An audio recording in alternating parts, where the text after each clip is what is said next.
नमस्कार, आप देख रहे हैं आपका अपना चैनल टीटीवी न्यूज़ और मैं आपके साथ चैताली राय। चलिए शुरू करते हैं आज की समाचार। आज है रविवार 24 मई 2026। वैशाख मास के शुक्ल पक्ष की अष्टमी तिथि है।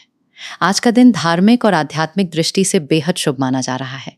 भगवान विष्णु और मां दुर्गा की आराधना के लिए ये दिन विशेष फलदायी है। देश और दुनिया में आज कई बड़ी हलचलें देखने को मिल सकती हैं, जिनका असर आम लोगों की जिंदगी, राजनीति, मौसम, कारोबार और तकनीक तक पर पड़ने वाला है। तो चलिए अब बिना देर किए देख लेते हैं आज के दिन की सबसे बड़ी और महत्वपूर्ण खबरें। हर दिन की तरह आज की शुरुआत में भी हम प्रधानमंत्री नरेंद्र मोदी से जुड़ी कुछ महत्वपूर्ण खबरों पर नजर डाल रहे हैं। प्रधानमंत्री नरेंद्र मोदी ने वीडियो कॉन्फ्रेंसिंग के जरिए 19वें रोजगार मेले को संबोधित किया। उन्होंने देश भर के युवाओं को सरकारी नौकरियों के लिए 51,000 से अधिक नियुक्ति पत्र सौंपे। ये कार्यक्रम देश के 47 अलग अलग स्थानों पर आयोजित किया गया था। इस अवसर पर नए कर्मचारी रेलवे, गृह मंत्रालय, रक्षा, बैंकिंग और स्वास्थ्य जैसे प्रमुख केंद्रीय मंत्रालयों और विभागों में शामिल हो रहे हैं। प्रधानमंत्री ने युवाओं को बधाई देते हुए कहा कि वर्ष 2047 तक विकसित भारत के संकल्प को सिद्ध करने में युवा शक्ति की भूमिका सबसे महत्वपूर्ण होगी। भारत के प्रधानमंत्री ने नई दिल्ली स्थित में अमेरिकी विदेश मंत्री से अहम बैठक की। दोनों नेताओं ने भारत अमेरिका रणनीतिक साझेदारी, ऊर्जा, सुरक्षा, तेल और गैस आपूर्ति, व्यापार, रक्षा निर्माण और तकनीकी सहयोग पर चर्चा की। बैठक में पश्चिम एशिया संकट और उसके वैश्विक अर्थव्यवस्था पर असर को लेकर भी विचार हुआ। आगामी क्वाड विदेश मंत्रियों की बैठक से पहले ये मुलाकात दोनों देशों के रिश्तों को और मजबूत करने की दिशा में महत्वपूर्ण मानी जा रही है। नजर डालते हैं देश के विभिन्न राज्यों के मुख्यमंत्रियों के महत्वपूर्ण घोषणाओं और गतिविधियों पर। पश्चिम बंगाल के मुख्यमंत्री शुवेंदु अधिकारी ने नई दिल्ली में घोषणा की है कि राज्य की भर्ती प्रणाली में बड़ा बदलाव किया जाएगा। पुरानी व्यवस्था की गड़बड़ियों को दूर करने के लिए आगामी बजट सत्र में नई नीति लाई जाएगी। पारदर्शिता बढ़ाने के लिए उम्मीदवारों को उनकी OMR शीट की कार्बन कॉपी दी जाएगी। इंटरव्यू के नंबरों को कम किया जाएगा ताकि निष्पक्षता बनी रहे। पूर्ववर्ती सरकार द्वारा सेवा विस्तार पाए कर्मचारियों की सेवाएं समाप्त कर दी गई हैं। शिक्षक, नगर पालिका और कॉपरेटिव भर्ती घोटालों की जांच CBI को सौंपी गई है। महाराष्ट्र के मुख्यमंत्री देवेंद्र फडणवीस ने शिरडी का दौरा कर ईंधन की कालाबाजारी के खिलाफ सख्त चेतावनी जारी की है। उन्होंने जिलाधिकारियों और संभागीय आयुक्तों को कृषि कार्यों के लिए डीजल की निर्बाध और प्राथमिकता के आधार पर आपूर्ति सुनिश्चित करने के निर्देश दिए। मुख्यमंत्री ने स्पष्ट किया कि राज्य में ईंधन का पर्याप्त भंडार मौजूद है, इसलिए जनता को घबराने की कोई आवश्यकता नहीं है। उन्होंने असामाजिक तत्वों द्वारा किसानों के नाम पर ईंधन की जमाखोरी और अवैध बिक्री पर कड़ा रुख अपनाते हुए कानूनी कार्रवाई के आदेश दिए हैं। असम के मुख्यमंत्री हिमंत बिस्वा शर्मा ने होजाई, धुबरी, बोंगाईगांव और उदरबन जैसी क्षेत्रीय ईदगाह और कब्रिस्तान समितियों द्वारा की गई स्वैच्छिक अपीलों की सराहना की है। इन समितियों ने मुस्लिम समुदाय से बकरीद के दौरान गोवंश की कुर्बानी न देने का आग्रह किया है। मुख्यमंत्री ने कहा कि लतीग्राम ईदगाह समिति जैसे स्थानीय निकायों के ये प्रगतिशील कदम सनातन समुदाय की भावनाओं का सम्मान करते हैं। ये पहल सामाजिक तनाव को रोकने, आपसी भाईचारे को मजबूत करने तथा राज्य में जनसांख्यिकीय सुरक्षा और सांप्रदायिक सद्भाव को बढ़ावा देने में अत्यंत सहायक सिद्ध होगी। बिहार सरकार ने अगले 5 वर्षों में 1 लाख स्कूल शिक्षकों की भर्ती के लिए एक नई वार्षिक योजना की घोषणा की है। इस फैसले के तहत शिक्षा विभाग अब हर साल जुलाई महीने में विज्ञापन जारी कर कम से कम 20,000 शिक्षकों की नियुक्ति करेगा। इस नियमित व्यवस्था से आगामी चौथे चरण की शिक्षक भर्ती TRE 4 का रास्ता साफ हो गया है। नई नीति के तहत शिक्षकों के ट्रांसफर को आसान बनाया गया है।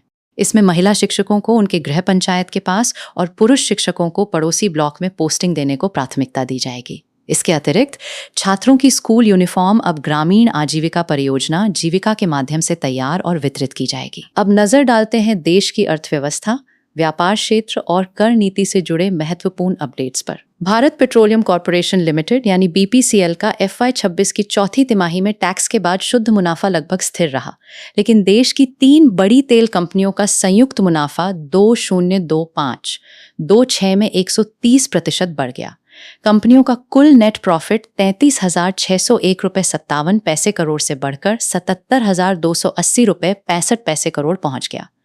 रिपोर्ट के अनुसार साल भर कच्चे तेल की कीमतें स्थिर रहने से कंपनियों को बड़ा फायदा मिला। हालांकि अमेरिका और इजराइल द्वारा ईरान पर हमले के बाद बाजार में उतार चढ़ाव बढ़ा। कम कच्चे माल की लागत और मजबूत रिफाइनिंग व मार्केटिंग मार्जिन ने तेल कंपनियों की कमाई को काफी बढ़ावा दिया। ग्रेटर बेंगलुरु अथॉरिटी बेंगलुरु में माई ई खाता, माई हक्कू अभियान 52 केंद्रों पर चलाया जा रहा है। इस पहल का उद्देश्य कर्नाटक सरकार की भू गारंटी योजना के तहत ई खाता प्रक्रिया को आसान बनाना है। पिछले चरण में 1200 से अधिक आवेदन प्रोसेस किए गए थे।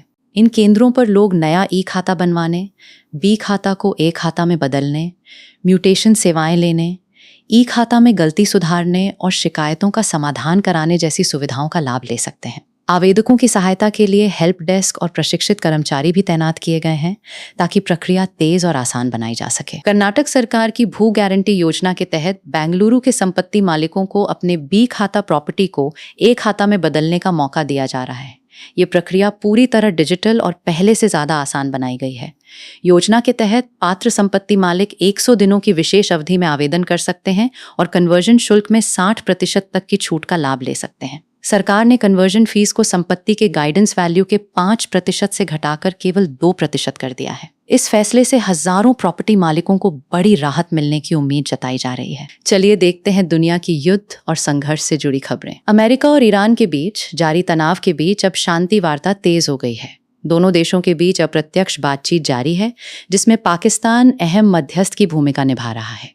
ईरान के मुख्य वार्ताकार मोहम्मद बाघेर गालिबाफ ने पाकिस्तान के सेना प्रमुख जनरल आसिम मुनीर से मुलाकात की। ईरान ने दावा किया है कि उसने युद्ध विराम के दौरान अपनी सैन्य ताकत फिर से मजबूत कर ली है। अमेरिका ने स्ट्रेट ऑफ होर्मुज पर टोल खत्म करने और ईरान के संवर्धित यूरेनियम भंडार पर नियंत्रण की मांग रखी है। वहीं अमेरिकी विदेश मंत्री मार्को रूबियो ने बातचीत में सकारात्मक संकेत मिलने की बात कही है। दूसरी तरफ मध्य पूर्व में हिंसा जारी है।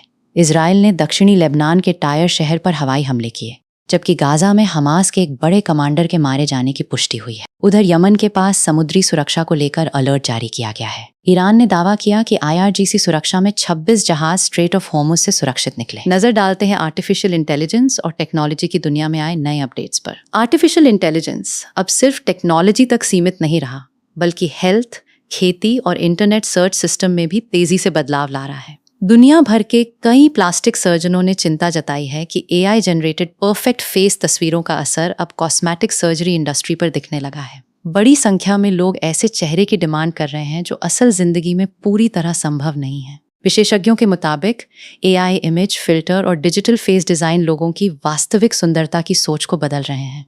वहीं भारत में कृषि क्षेत्र में बड़ी तकनीकी उपलब्धि हासिल हुई है। भारतीय कृषि अनुसंधान परिषद यानी आइस्कार के वैज्ञानिकों ने दुनिया का पहला AI आधारित plant genome editing platform plant OpenSea RISPR1 विकसित किया है। ये तकनीक फसलों में तेज और सटीक जीन बदलाव करने में मदद करेगी, जिससे बेहतर उत्पादन और जलवायु अनुकूल खेती को बढ़ावा मिल सकता है। इधर गूगल ने अपने AI ओवरव्यू सिस्टम में आई तकनीकी गड़बड़ी को ठीक कर दिया है। कुछ यूजर्स ने शिकायत की थी कि डिसरिगार्ड शब्द सर्च करने पर AI आधारित सर्च इंटरफेस असामान्य तरीके से काम कर रहा था। अब नजर डालते हैं देश में हुई आपराधिक घटनाओं और कानून व्यवस्था की स्थिति पर। कर्नाटक के कलबुर्गी जिले में नेलदहल्ला के पास नेशनल हाईवे 150 पर क्रूजर वाहन और मालवाहक ट्रक के बीच भीषण टक्कर हो गई।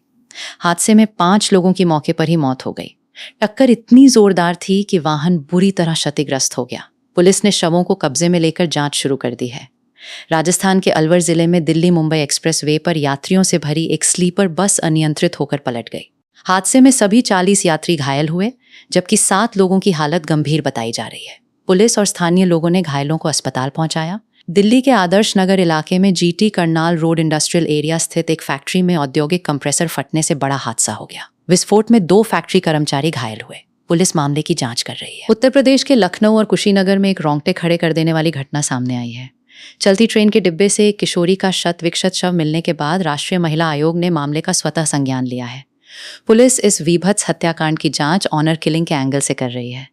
मृतका के पिता, बुआ और फूफा को मुख्य संदिग्ध मानकर गिरफ्तार किया गया है। पारिवारिक सम्मान की झूठी खातिर इस वारदात को अंजाम देकर शव को ट्रेन में छिपाया गया था। महिला आयोग ने उत्तर प्रदेश पुलिस को मामले की निष्पक्ष और समयबद्ध जांच कर विस्तृत रिपोर्ट सौंपने का सख्त निर्देश जारी किया है। तमिलनाडु के कोयम्बटूर जिले के सुलूर में एक 10 वर्षीय नाबालिग बच्ची के साथ यौन उत्पीड़न और उसकी हत्या का बेहद निंदनीय मामला सामने आया है। इस जघन्य अपराध पर कड़ा संज्ञान लेते हुए मुख्यमंत्री C. जोसेफ विजय ने इस पूरे मामले की त्वरित और उच्च स्तरीय जांच के आदेश जारी कर दिए हैं। स्थानीय पुलिस प्रशासन ने तत्परता दिखाते हुए 2 आरोपियों को हिरासत में ले लिया है। इस गंभीर मामले में पुलिस ने आरोपियों के खिलाफ सख्त पॉक्सो POCSO अधिनियम के तहत मुकदमा दर्ज किया है और प्रशासन दोषियों को जल्द से जल्द सख्त सजा दिलाने की कार्रवाई में जुट गया है। गुजरात पुलिस की क्राइम ब्रांच ने शादी का झांसा देकर महिलाओं से ठगी करने वाले हिमांशु उर्फ रॉकी पांचाल को गिरफ्तार किया है। आरोपी ने मैट्रिमोनियल और डेटिंग ऐप्स पर खुद को साइबर क्राइम विभाग का पुलिस सब इंस्पेक्टर बताया था।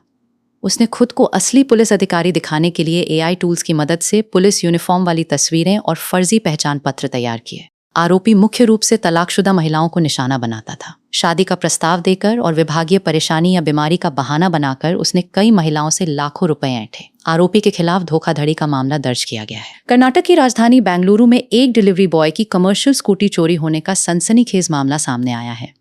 शातिर चोरों ने बाकायदा ट्रैकिंग के जरिए इस वारदात को अंजाम दिया। वाहन चोरी की यह पूरी घटना वहां लगे CCTV कैमरे में कैद हो गई, जिसका वीडियो अब सोशल मीडिया पर तेजी से वायरल हो रहा है। वीडियो वायरल होने के बाद स्थानीय नागरिकों और डिलीवरी पार्टनर्स ने चोरों को पकड़ने और स्कूटी तलाशने के लिए इलाके में एक बड़ा खोजी अभियान शुरू किया है। चलिए देखते हैं देश के अलग अलग हिस्सों में मौसम का हाल। देश के उत्तर पश्चिम, मध्य और पूर्वी हिस्सों में भीषण गर्मी का असर लगातार बना हुआ है। दिल्ली, हरियाणा, पंजाब और राजस्थान में तापमान 42 से 46 डिग्री सेल्सियस के बीच दर्ज किया जा रहा है, जबकि गर्म और शुष्क हवाएं लोगों की परेशानी बढ़ा रही हैं। उत्तर प्रदेश, मध्य प्रदेश, गुजरात, महाराष्ट्र, छत्तीसगढ़ और विदर्भ क्षेत्र में भी तेज गर्मी और लू का प्रभाव जारी है। कई इलाकों में गर्म रातों की स्थिति भी बनी हुई है। बिहार, झारखंड और ओडिशा में दिन के समय झुलसाने वाली गर्मी के साथ शाम के दौरान कुछ स्थानों पर तेज हवाओं और गरज चमक के साथ हल्की बारिश की संभावना है। पश्चिम बंगाल के गंगीय क्षेत्रों में उमस और गर्मी बनी रहेगी, जबकि उप हिमालयी इलाकों और सिक्किम में हल्की से मध्यम बारिश और आंधी देखी जा सकती है। दक्षिण भारत के केरल, लक्षद्वीप, तमिलनाडु, कर्नाटक, आंध्र प्रदेश और तेलंगाना में बारिश, गरज, चमक और तेज हवाओं का दौर जारी रहेगा। पूर्वोत्तर राज्यों असम, मेघालय और अरुणाचल प्रदेश में भारी बारिश और तेज हवाओं की संभावना बनी